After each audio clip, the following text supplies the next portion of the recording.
Anda kembali di Berita Utama bersama saya Asri Gunawan. Seperti drama tak berujung, kasus dugaan ijazah palsu Presiden ke-7 RI Joko Widodo memasuki babak baru. Egy Sujana, Damai Harilubis, dan Roy Suryo yang awalnya kompak di perahu yang sama dalam kasus dugaan ijazah palsu Jokowi, kini mendadak berubah haluan. Setelah status tersangkanya dicabut, Egy Sujana dan Damai Harilubis kini justru menyerang Roy Suryo. Egy dan Damai Lubis melaporkan Roy Suryo dan pengacaranya Ahmad Hozinuddin ke Polda Metro Jaya. Lalu apa yang melatar belakangi langkah hukum tersebut? Benarkah mereka pecah kongsi?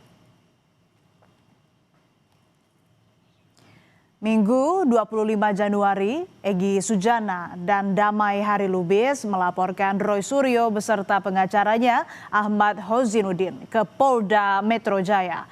Keduanya dilaporkan terkait dugaan pencemaran nama baik.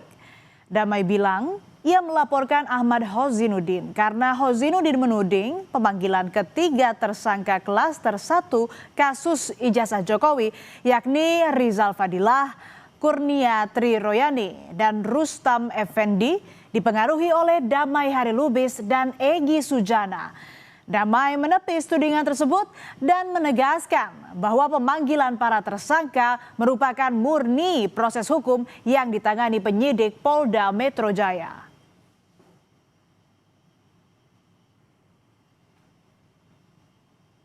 Bicara bahwa pemanggilan tanggal 22 kemarin Kamis itu akibat saya dengan Bang Egy, senior saya, ke Solo. Dia bilang itu gara-gara saya ke sana inilah makanya dipanggil 22 orang itu hasut itu namanya. Namanya seseorang atau subjek hukum itu sudah dilaporkan menjadi tersangka. Tentu kan ada jadwal-jadwal agenda pemanggilan. Ya kan? Kok bisa-bisa dia nuduh kami gitu loh. Sementara itu, Roy Suryo merespon santai laporan yang dilayangkan oleh mantan sekutunya Egy dan Damai. Di hadapan wartawan saat konferensi pers di Polda Metro Jaya, Roy hanya tertawa dan berkelakar sambil menunjukkan gambar yang ia bawa. Ia menjelaskan telah kehilangan dua sosok yang mestinya diproses hukum jika keduanya terbukti melanggar pidana. Roy menegaskan tidak pernah menyinggung individu tertentu dalam pernyataannya. Jadi kemarin saya dan Pak Bang Aka dilaporkan, jawaban saya cuma ini aja. Udah, gambar ini aja. Simak gambar ini baik-baik. Saya hanya mengatakan kita kehilangan 2 tuyul gitu. Jadi nanti kalau prosesnya dilanjutkan, berarti Polda Metro Jaya harus memproses 2 tuyul. Ya gitu. Itu aja udah. Jadi saya tanggapi dengan ketawa dan senyum saja. Cukup. Pengacara Roy Suryo, Ahmad Hozinuddin, juga merespons laporan polisi Egy dan Damai. Menurutnya, apa yang dia dan kliennya sampaikan secara terbuka kepada publik, baik itu soal SP3 Egy dan Damai di kasus dugaan ijazah palsu Jokowi, kemudian analogi pertemuan keduanya dengan Jokowi di Solo, hingga narasi pengkhianatan adalah fakta. Hozinuddin bilang semua pernyataan itu sebagai kritik, bukan fitnah, apalagi pencemaran nama baik.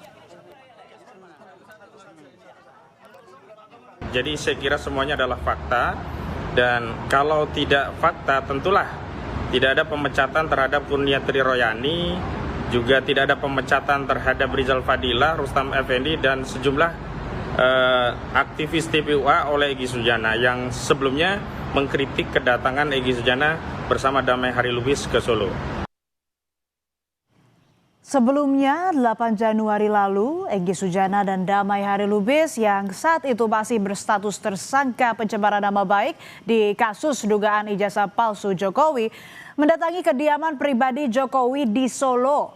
Jokowi pun sempat buka suara soal pertemuan itu. Jokowi bilang kedatangan keduanya untuk bersilaturahmi. Usai pertemuan itu, Jokowi bahkan menuturkan tidak menutup kemungkinan ada perdamaian lewat restoratif justice. Dan benar saja, beberapa hari berselang Polda Metro Jaya lalu menerbitkan surat perintah penghentian penyidikan atau SP3 terhadap Egy Sujana dan Damai Harilubis. Dengan begitu, status tersangka keduanya terkait fitnah dan pencemaran nama baik kasus dugaan ijazah palsu Jokowi gugur.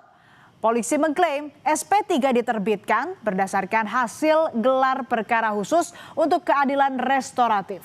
Sementara salah satu tersangka lainnya, Rismon Sianipar menyebut akan tetap melanjutkan perjuangan meski Egy dan Damai mundur dari lapangan tempur.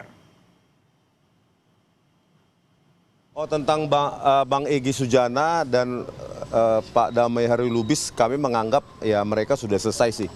Kalau memang nggak kuat, pergi ke pinggir lapangan, biarkan kami yang melanjutkan perjuangan ini. Begitu, Mbak. Soal langkah Egy dan Damai yang menempuh jalur keadilan restoratif, sejumlah pihak menuding ada kesepakatan tersembunyi. Hingga akhirnya Egy dan Damai dihadiahi SP3. Bukan cuma itu, Egy dan Damai juga dicurigai menerima sejumlah uang sebagai kompensasi atas penghentian perkara. Tentu kuasa hukum Egy dan Damai menolak bentah-bentah tudingan itu. Elida Neti selaku kuasa hukum Egy dan Damai bilang mereka melakukan di situ berdamai. Tidak ada kata-kata maaf karena Bang Egy merasa dia tidak salah dan tidak ada deal-dealan. Tidak bawa surat apapun, tidak ada dokumen. 1.000 perak pun tidak ada kami dapat apa-apa.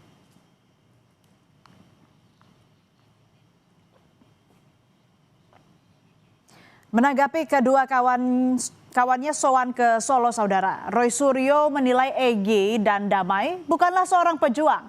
Dengan tegas, Roy bilang tidak akan mengikuti jejak langkah keduanya yang diduga menemui Jokowi untuk meminta maaf dan memohon restoratif justice.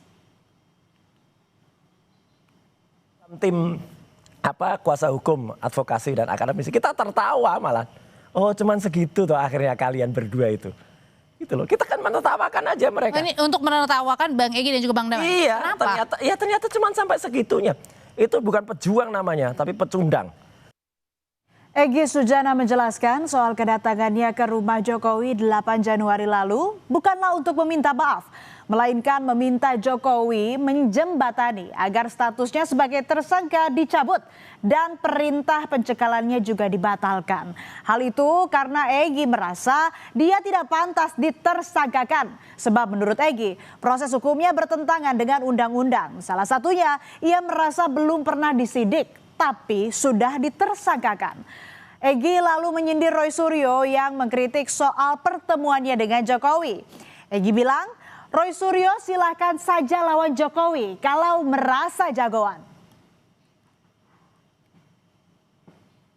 Saya harus bagaimana? Nah, disitulah baru ada RJ itu. Saya minta perintah Kapolri kepada Kapolda, Kapolda kepada Dirkrimum, cabut cekal saya dan SP3 kan saya. Intinya itu, saya tidak pernah minta maaf. Jadi soal kasus ini kan ada Roy Suryo dan kawan-kawan yang merasa jagoan, ya lawan aja tuh. Bola panas kasus dugaan ijazah palsu Jokowi terus menggelinding. Publik disuguhkan drama berkepanjangan hingga berlapis-lapis episode. Penegak hukum mesti hadir menengahi. Substansi persoalan harus diselesaikan dengan adil dan sebenar-benarnya agar kasus ini tak berlarut bak benang kusut. Posisi hukum harus jelas dan tegas sebab hukum bukanlah karena atau arena bermain segelintir pihak.